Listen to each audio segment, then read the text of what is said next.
दोस्तों, स्वागत है आप सभी का फिशर अकेडमी। आशा करता हूँ आप सभी का जीवन मंगलमय होगा। तो दोस्तों, इस वीडियो में यूपीएससी परीक्षा से जुड़े कुछ क्वेश्चन आपके सामने लेकर आया हूँ। इस वीडियो में मैं राजनीति विज्ञान में आने वाले कुछ क्वेश्चन आपके सामने प्रस्तुत कर रहा हूँ। पहला क्वेश्चन, चलिए हम स्टार्ट करते हैं।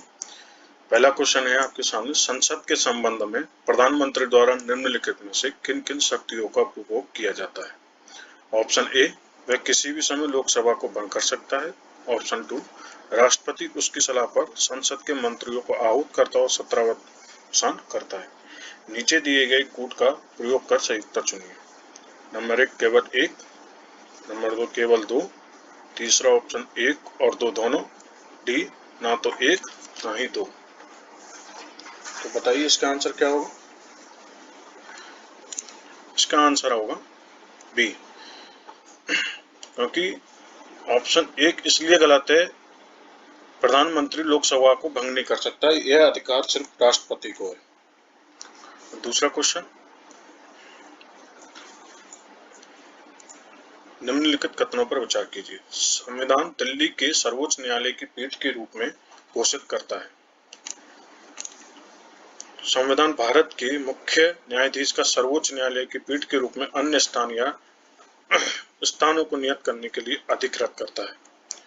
उपयुक्त कथनों में से कौन से कथन सही है। केवल 1, केवल 2, 1 और 2 दोनों, ना तो 1 ना ही 2।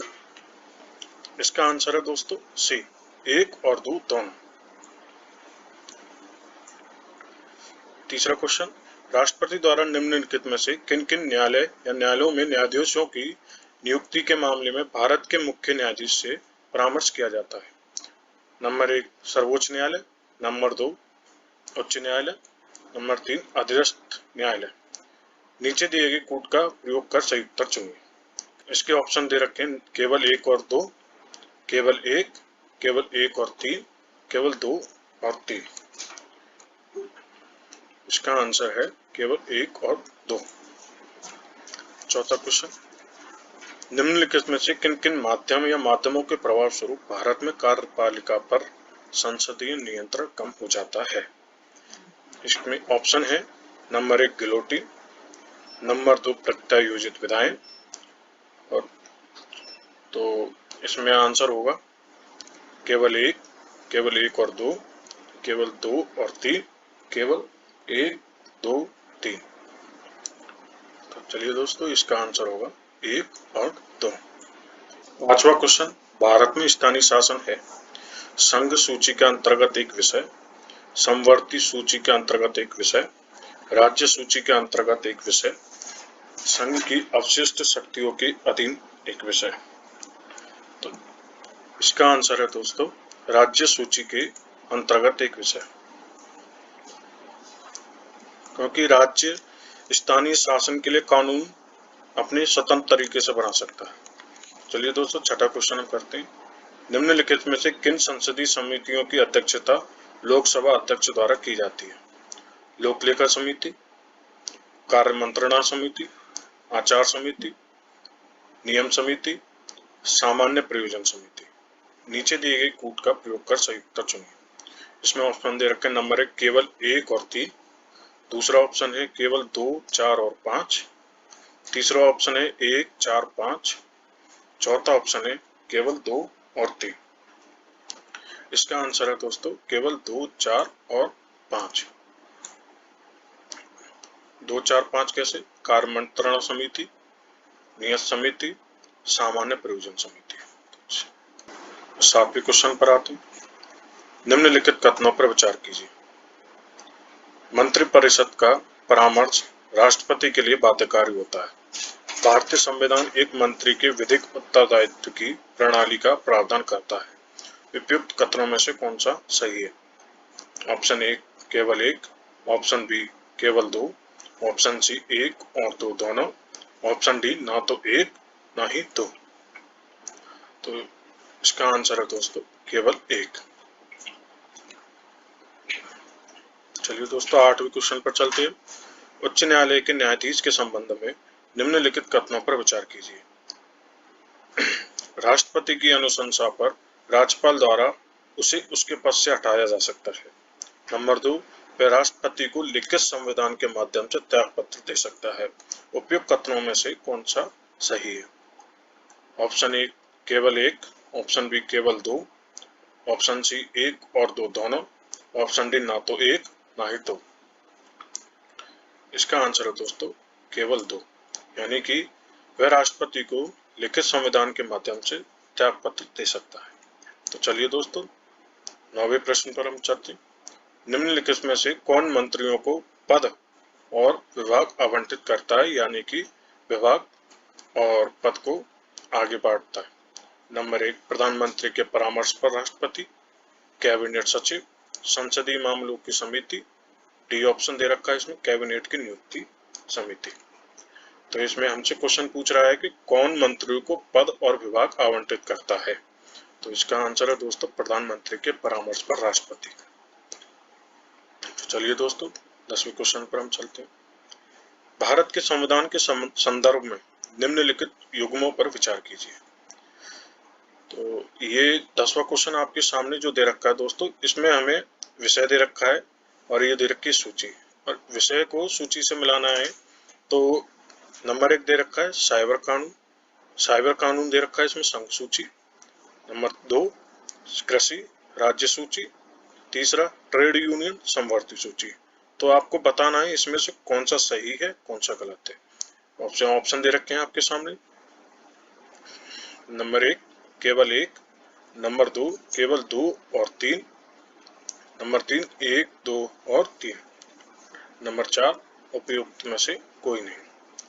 इसमें राइट आंसर है दोस्तों 2 और 3, क्योंकि साइबर कानून संघ सूची का विषय नहीं है, यह अवशिष्ट सूची का विषय दोस्तों। तो चलिए आगे बढ़ते हैं। भारत के प्रधानमंत्री की नियुक्ति के संदर्भ में निम्नलिखित कथनों पर विचार कीजिए। तो चलिए प्रश्न पढ़ते हैं। प्रधानमंत्री के रूप में अपनी नियुक्ति से पहले उसे लोकसभा में अपना बहुमत सिद्ध करना पड़ता है। नियुक्ति के समय उसे संसद के दोनों सदनों में से एक का सदस्य होना चाहिए। तो हमें बताना है इन दोनों कथनों में से कौन सा कथन सही है। केवल एक, ऑप्शन बी केवल दो, ऑप्शन सी एक और दो दोनों, ऑप्शन डी ना तो एक ना ही दो। तो बताइए दोस्तों इसमें कौन सा आंसर सही होगा। इसका आंसर है दोस्तों डी, ना तो एक ही सही है ना दो सही है। तो चलिए दोस्तों 12वें क्वेश्चन पर हम चलते हैं। ई गवर्नेंस शासन में विभिन्न हितधारकों के मध्य अंतर क्रिया को सुगम बनाता है। ई गवर्नेंस में निम्नलिखित में से कौन से अंतर क्रिया मॉडल विद्यमान है। G2G, G2G का मतलब है दोस्तों इसमें government to government, second option सरकार से कर्मचारी, तीसरा क्वेश्चन सरकार से नागरिक। तो इसमें से हमें सही उत्तर चुनना है।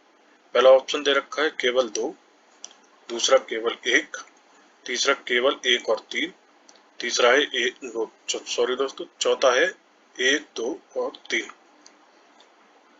बताइए दोस्तों इसमें से कौन सा आंसर सही होगा। इसका आंसर है डी ऑप्शन, एक दो और तीन, क्योंकि सरकार में सरकार, फिर सरकारी से कर्मचारी, सरकार से फिर नागरिक, ये है आपका सही आंसर। चलिए दोस्तों 13वें क्वेश्चन पर हम चलते हैं। निम्नलिखित कथनों पर विचार कीजिए। संसद सदस्यों का वेतन राष्ट्रपति द्वारा निर्धारित किया जाता है। संविधान में संसद सदस्यों के लिए पेंशन का कोई प्रावधान नहीं है। तो बताइए इन दोनों में से कौन सा कथन सही है। ऑप्शन ए केवल एक, ऑप्शन बी केवल दो, ऑप्शन सी दे रखा है एक और दो दोनों, ऑप्शन डी दे रखा है ना तो एक ना ही दो। तो बताइए दोस्तों इसमें कौन सा आंसर सही होगा। इसका आंसर है दोस्तों केवल दो, क्योंकि संसद सदस्यों का वेतन राष्ट्रपति द्वारा निर्धारित नहीं किया जाता। चलिए दोस्तों 14वें क्वेश्चन पर हम आगे बढ़ते हैं। निम्नलिखित में से किन समितियों द्वारा केंद्र राज्य संबंधों के संदर्भ में अनुशंसाएं की गई है। नंबर 1 सरकारी आयोग, नंबर 2 पुंछी आयोग, तीसरा राजमन्ना समिति। तो इसमें से सही उत्तर हमें चुनना है। पहला ऑप्शन दे रखा है केवल एक और दो, दूसरा क्वेश्चन दे रखा है हमारा वो दूसरा ऑप्शन 2 और 3, तीसरा दे रखा है केवल 1 और 3, चौथा दे रखा है 1, 2 और 3। तो बताइए दोस्तों इसमें कौन सा आंसर सही है? इसका आंसर सही है चौथा, 1, 2 और 3। तो चलिए दोस्तों 15वें क्वेश्चन पर हम आगे बढ़ते हैं। निम्नलिखित कथनों पर विचार कीजिए। राज्यसभा एक स्थायी सदन है। दूसरा, संविधान में राज्यसभा के सदस्यों की पदावधि 6 वर्ष निर्धारित की गई है। तो इसमें से कौन सा कथन सही है? नंबर 1 केवल 1, ऑप्शन बी केवल 2, ऑप्शन सी 1 और 2 दोनों, ऑप्शन डी ना तो 1 ना ही 2। तो बताइए दोस्तों इसमें से कौन सा आंसर सही है? इसका आंसर है दोस्तों 1, केवल 1। तो आज के लिए दोस्तों इतना ही काफी। अगले दिन हम और 15 क्वेश्चन आपके लिए लेकर आएंगे। अगर इस वीडियो में कोई भी त्रुटि हमसे हुई है या फिर आपको कुछ भी समझ में नहीं आया है तो हमें कमेंट बॉक्स में कमेंट करें।